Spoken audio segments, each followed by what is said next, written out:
азыр бозону ичкенде же кымызды ичип алса, промилле чыгат да сразу. Как будто мас болгондой ушундай чыгат, туурабы? Экспертизадан. Бул жерде дагы экспертизадан көрсөтүлөт, потому что ал жерде дагы кандайдыр эмелери бар. Вот ошон үчүн промилле боюнча дагы көрсөтпөйлүбү?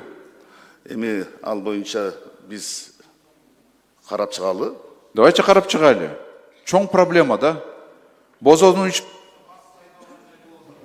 Бирок бозодагы кээде алкоголдордун да күчтүү болуп кеткен учурлар бар.